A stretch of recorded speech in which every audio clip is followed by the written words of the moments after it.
Hello, my name is Elizabeth Lanchowski-Holmes, and on behalf of the Tuck Food and Ag Club and the Center for Private Equity and Venture Capital at Tuck, I'd like to welcome you to this keynote, Call to Action with Seth Goldman.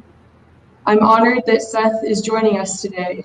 Seth is the founder of Eat the Change, a platform to inform and empower consumers to make dietary choices aligned with their concerns around climate and health. Eat the Change recently launched a line of organic mushroom jerky as part of its mission to create chef-crafted and nutrient-dense snacks that are kind to the planet. Another business launched under Eat the Change umbrella is Plantburger, a plant-based quick-serve restaurant that offers delicious burgers, sandwiches, fries, and soft serve. Seth and his wife, Julie Farkas, also have launched ETC Impact, which is a grants program to donate $1 million over the next 3 years into nonprofits to educate and inspire consumers to make climate-conscious choices with their diet. Seth is also the co-founder of Honest Tea and chair of the board of Beyond Meat. He's been widely recognized for his entrepreneurial success and impact, including Ernst & Young's Entrepreneur of the Year in Greater Washington, the Washington, D.C. Business Hall of Fame, Beverage Industries Magazine's Executive of the Year, Beverage World's #1 disruptor, and Partnership for Healthier America's CEO of the Year. He is a graduate of Harvard College and the Yale School of Management and is a Henry Crown Fellow of the Aspen Institute. Seth and Barry Nailbuff are the authors, along with graphic artist Yoon Choi, of the New York Times best-selling comic book Mission in a Bottle. Thank you so much, Seth, for being here today. Good to be with you. Hi, everyone I guess not always in New Hampshire, but just from wherever you're coming from. Yeah, it's great. So we want to make this keynote as interactive as possible, and we're going to begin by having the audience answer some questions for Seth. Yeah, and just to set this up, I just had my Yale School of Management reunion this past weekend, and I was struck by how much people's diets have evolved since we were in business school. And so I thought it'd be an interesting landmark just to see where this audience is. So if you look at the poll button on the bottom of the screen, the first one should be visible. How has your diet changed?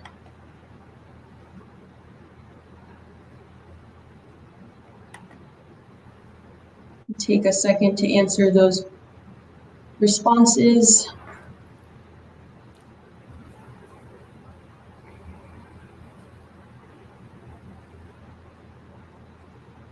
Interesting.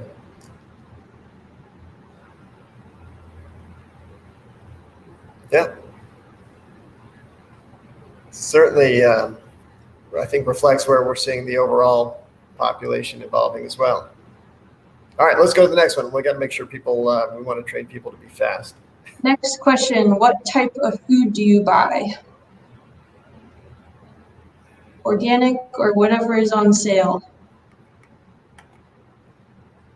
I'm still looking at the first. Is this next question lower? Okay, got it. Yeah. Yep, for those of you just joining, you can click on the polls question at the bottom and scroll down, what type of food do you buy, and hit your answer. Mm-hmm.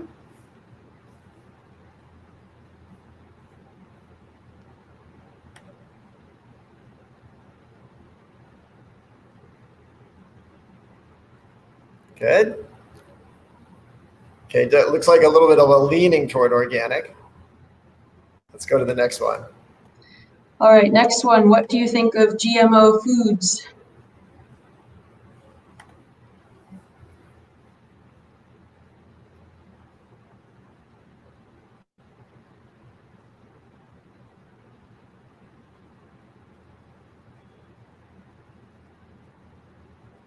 Interesting. This one was a different.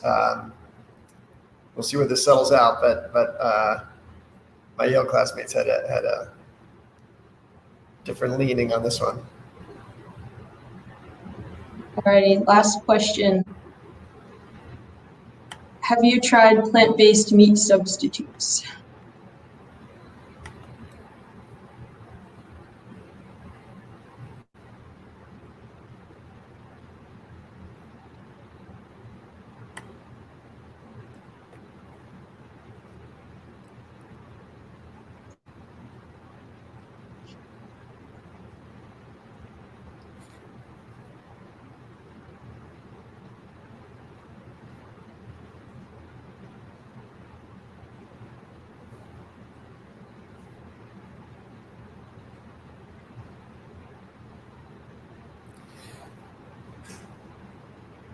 A lot of votes are coming in. I will turn it over to you, Seth. And I'll be back on to answer or moderate questions by the audience at the end. Great, thanks. And one of the reasons I wanted to have that, just a little barometer check, is because plant-based meat substitutes, though of course veggie burgers and plant-based foods have been around for decades or centuries, this relatively very recent rise of plant-based meat substitutes is really striking for how quickly they've penetrated the grocery store as well as our diets. And what I wanted to share with you today is just a few opening thoughts. Hopefully most of this will be a conversation, but I did want to I put together a few slides just to share with you the journey I've been on, including, my journey started in business school. So I'm going to share a presentation. We'll take you through it, and then we'll come back to Elizabeth for questions. And here we go. Oops. So I got started on this whole food entrepreneurship path back in 1995 when I was at the Yale School of Management. And my co-founder, who at the time was my professor, Barry Nailbuff, was doing a case study of Coke versus Pepsi. It's the cola wars. And there was the question asked, in this competitive dynamic, looking at the beverage world in 1995, is there anything missing? And my hand went up and said, yeah, there's all these sweet drinks. There's not. And then there's waters, but there's nothing in between. And the idea was to create a drink that was in between, with a lower, actually leaning more toward the lower calorie. And so that was the founding thesis of Honest Tea. And we started brewing tea in my kitchen. I managed to get an appointment with the Whole Foods buying office in Rockville, Maryland, which is just up the street from where I am. And I got in there with 5 thermoses of tea and an empty Snapple bottle. And I managed to convince the buyer to make an order for 15,000 bottles. And that was our start. And then we took that to go into the rest of the Natural Foods channel and the rest of Whole Foods, and then started to expand and became the best-selling natural channel bottle tea. And that also we expanded over into Honest Kids, which became, and actually now is, the largest part of our business, and that's sold everywhere. And what we found is that there was a brand of value, and it took an interest from among other companies, Coca-Cola. And then Coca-Cola became an investor in Honest Tea in 2008, bought it all in 2011. And I continued to work with the brand and with Coca-Cola through 2019.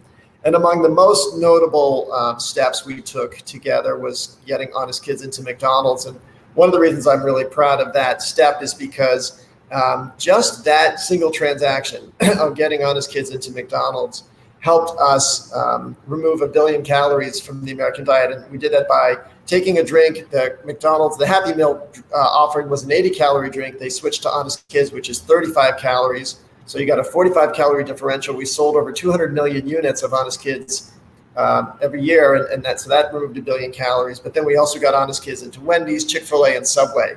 And so really exciting to see that scale and impact grow. And of course, Honest Tea also, everything we make, everything Honest Tea makes, the bottle teas are all fair trade certified, as well as organic. And so really became a major guardrail for the brand as it scales and is now continuing to scale internationally.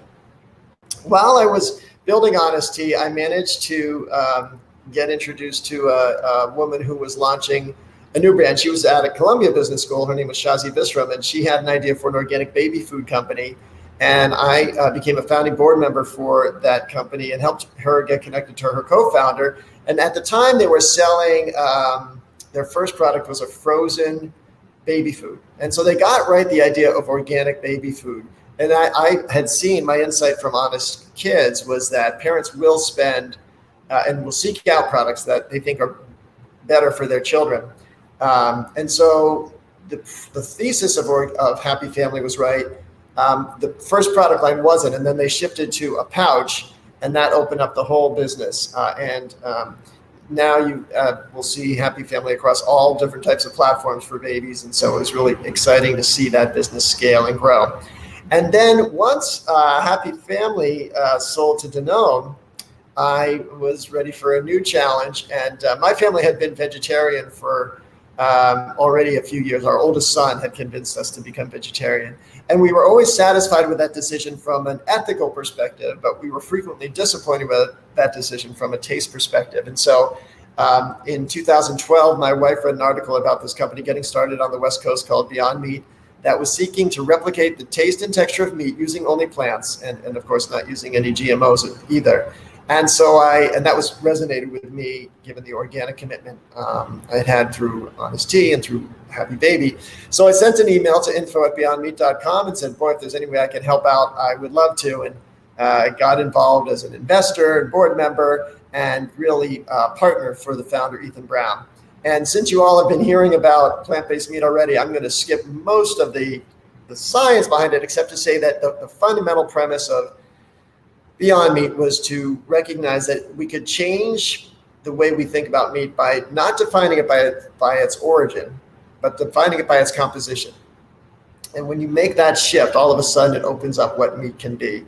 And so Beyond Meat has certainly scaled and changed what happens in the grocery store. You go to any grocery store now, you'll see a plant-based meat section.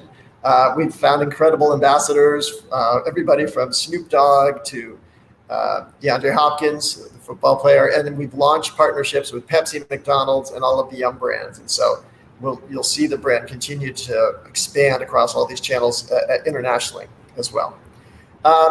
And one of the big steps for Beyond Meat was the IPO. It certainly elevated our visibility around the world and with consumers, and that happened in 2019. We're just actually almost having our 2-year anniversary of that event.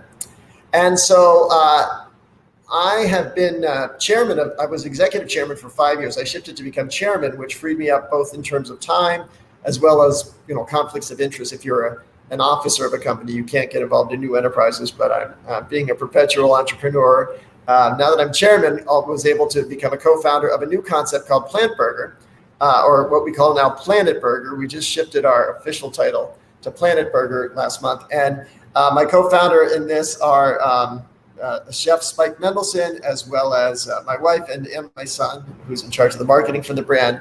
And we have 7, actually we're opening an 8th one next week.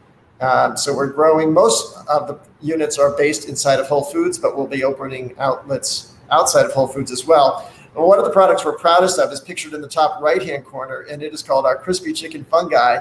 It is our version of a chicken sandwich. Of course, there's no animal involved, but that is a fruiting body of an oyster mushroom that was previously going to compost, and we realized there was actually both delicious and nutritious content from this mushroom farm. And so we brought that product to life. And in the course of building Plant Burger or Planet Burger, my son, who's pictured in this shot, came up with this phrase, which you see over our heads: eat the change you wish to see in the world. And for me, that was a wonderful way to encapsulate what I guess my career has been about, that consumers have the power to, through their diets, to make an impact on the world. And we have to make that a call to action, and we can also make that a brand. And so in addition to building Planet Burger, I took that phrase, eat the change, and said, if we were to build a brand where we could really embrace those concepts, what would it mean? And of course, it would mean it was plant and fungi based. Of course, fungi and mushrooms are not plants. They are their own kingdom, but it means no animal products. Everything would be organic certified. We would be able to support biodiversity. We recognize that there were 6 crops that represent 57% of all agricultural production in the world. And what if we could make recipes that avoided those crops? That would be an important way to say we've got to support a more biodiverse planet. Then let's also find ways to upcycle imperfect produce. And so as you saw with that chicken fungi sandwich, we can source products and ingredients that are not from, that would not otherwise not go to market. And so we've done that. And then, of course, recyclable packaging. So our first product line is a mushroom jerky. And what we've done is taken mushrooms that weren't ready for retail and found a way to flavor them and smoke them. And I, being a perpetual salesman, wanted to point out we arranged for this audience to be able to order a variety pack of mushroom jerky with a 15% discount. And if you see the code there, you're able to order that. And so as part of our activism as a brand, We also, last month, launched the Incredible Planet Challenge. For 21 days of Earth Month, we offered different steps to inspire people. The first one was easy, just switch out your plant-based milk. And this is all available at our website. And it was really exciting to see the engagement and sharing that happened as a result of that challenge. And that's part of us as an activist brand.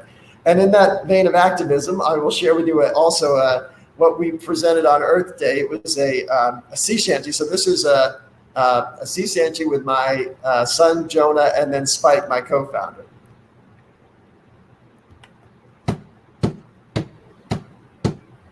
Every time we eat a meal, we make a choice with impact real. The only way our earth will heal is changing what we grow. Our planet's like a ship at sea, tossed and turned by climate. We must choose our foods more mindfully. We reap what we sow. The biggest issue is food waste. 1/3 is grown that we don't taste. It's tossed and lost in time and space. Don't let it overflow. Our planet's like a ship at sea, tossed and turned by climate. We must choose our foods more mindfully. We reap what we sow. A fifth of global gases come from animals who could be chums. Plant-based saves enormous sums of water, land, and more. Our planet's like a ship at sea, tossed and turned by climate. We must choose our foods more mindfully. We reap what we sow. Pesticides and herbicides kill weeds and bugs and more besides. The organic seal helps you decide which farmers you should know. Our planet's like a ship at sea. It can be saved by you and me. Eat the change we want to see. We reap what we sow. All right. Well, we always try to have a little bit of fun along the way. So I am going to switch it back over to Elizabeth, and we'll open up the discussion. Thanks, Seth. That was awesome. Great to see a little fun. Gotta have fun along the way. Yeah. Looks like we just got a question in the question box at the bottom from Jennifer Kaplan.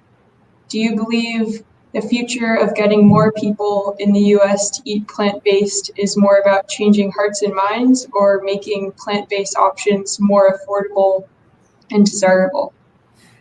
It's all of the above. It starts with making plant-based options delicious and affordable and accessible and widely distributed. And so, that work is ongoing. And we were excited. Beyond Meat just last week announced our 3.0 version, which is both, we call it meatier, beefier, but also healthier, less saturated fat. And we're always going to continue to iterate that. And then at the same time, we've got to make this available to people wherever they go, wherever they eat. And so that's one reason we're so excited about the McDonald's partnership, about the Yum brands, because all of those are basically sampling opportunities. And then we have to go against price. We have to make these products, in the competitive set. And that's happening. That's happening quickly. You're seeing the costs come down as we scale. So, and then you have to find engaging ways. I was amazed to see, literally just yesterday, Kim Kardashian had, and I have to confess, I don't follow her, but somebody sent me her story, her Instagram story was all about Beyond Meat. So we have to make it part of accessible in all dimensions, and that's happening.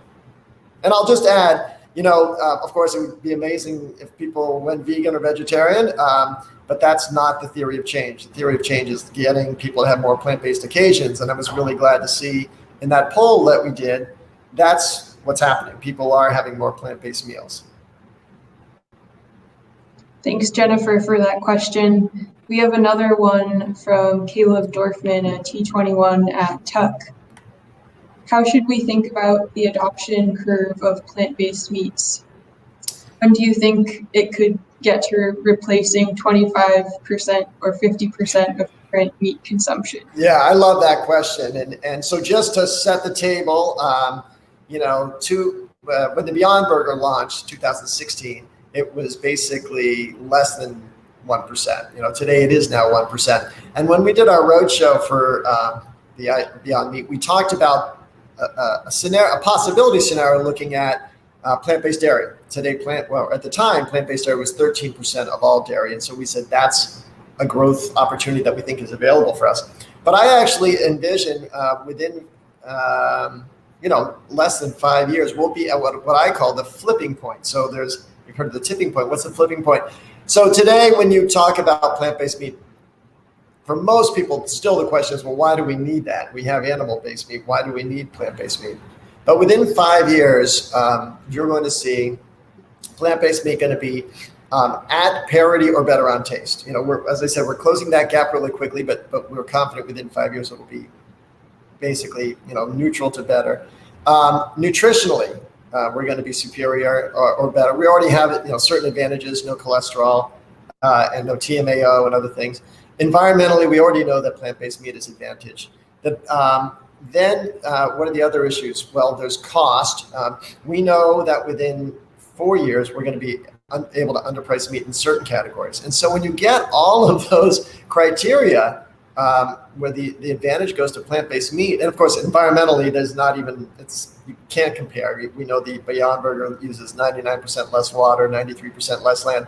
So when you get all of those advantages over on the plant-based side, you flip the question, and then all of a sudden you start asking, well, why do we need animal-based meat? Why do we need to raise and slaughter billions of sentient creatures with all the externalities required, all the resources demanded of that? Is it because we have a need to kill, or is it just an old habit that we can move away from once we realize the other advantages? And so I think that flipping point will be a very exciting moment, and I think the upside, the growth from there is really uncapped. Great, thanks, Seth. We have another question from Laura Lee from the audience.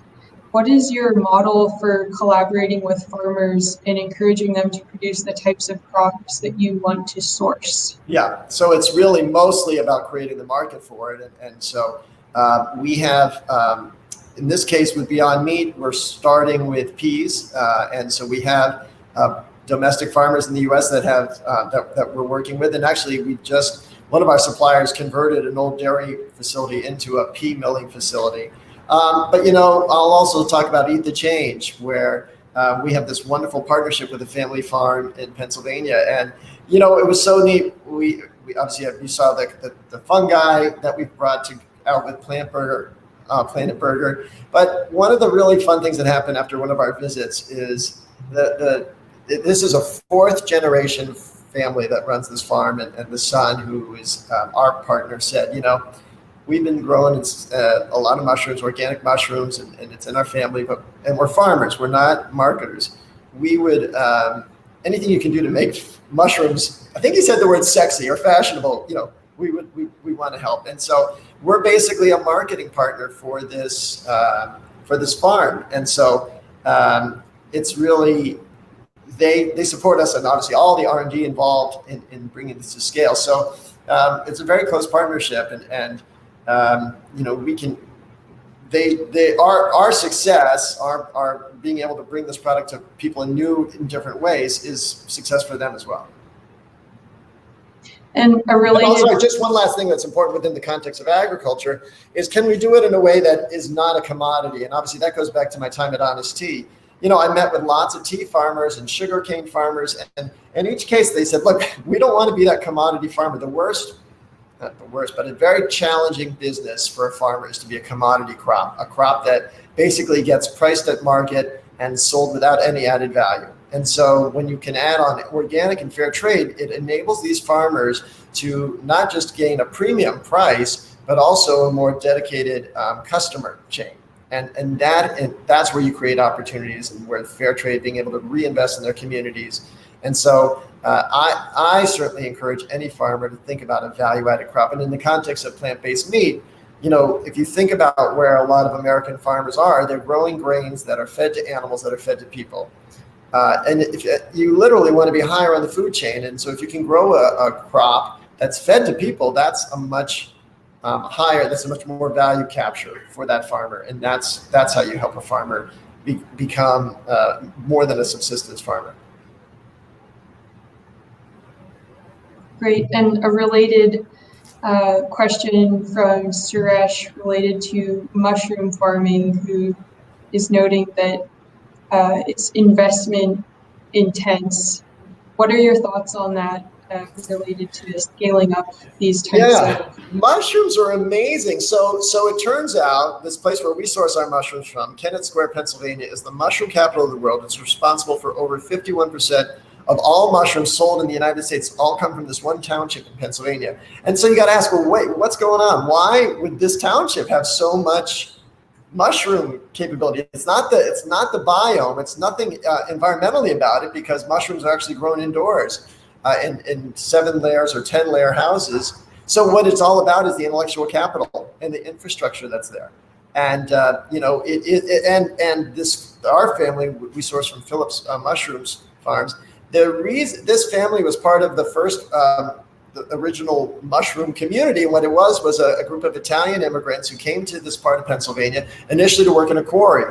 And the quarry got depleted, and all of a sudden they're like, well, what are we going to do for jobs? And so they remembered their recipes and the mushrooms they used to get in Italy, and they basically found a way to cultivate them here. And these are all family farms. There's not some big exterior financing. These have grown organically with a small O. So they aren't really that, and these farms have create enough margin that they can grow it themselves too. So there's not a ton of new capital required to scale mushroom growing.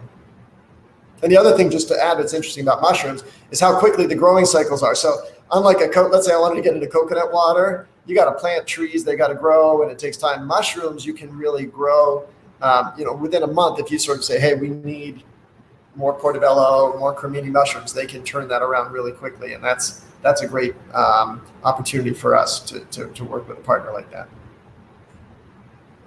Awesome. I think we have time for one last question. A lot of great questions are coming in from the audience, so thank you for that. This is a little bit different. How do you see ETC addressing some of the challenges of American food security? For example, getting nutritious food options into the food deserts in U.S. cities. So that's very much the work of ETC Impact, and we've gotten just some wonderful partners. So just last week, we were with a woman named Olympia Oslet, who's got a wonderful both for-profit and nonprofit enterprise called her nonprofit is called Super Seed, and that's when we funded. It's in West LA, and what she's done is of course, plant-based diets are economically accessible. They can be less money than animal-based diets, but you've got to educate people about them. You've got to provide them distribution access, and so that's what she's doing. And so we got over 120 applications with ETC Impact. We funded 25 organizations all around the country. Most of them are operating at the grassroots in these communities to expand education and accessibility. And Olympia's trying to launch an organic vegan market in West LA as well. Knowing her, she's got a great deal of ambition and resolve. So we're excited to back that as well. And that's how you do it. I don't think federal policy does it. I think it's entrepreneurs, and then wherever we can support them to do that. That's great to hear. Thank you so much, Seth, for telling us about your entrepreneurial journey and inspiring us of the impact you're having on so many different fronts. Great to be with you. Thank you so much. Sure. Please hold tight for our next panel on the power of plant-based meat with representatives from Karana, Rebellious Foods, Kuleana, and Mission Plant. Thanks again.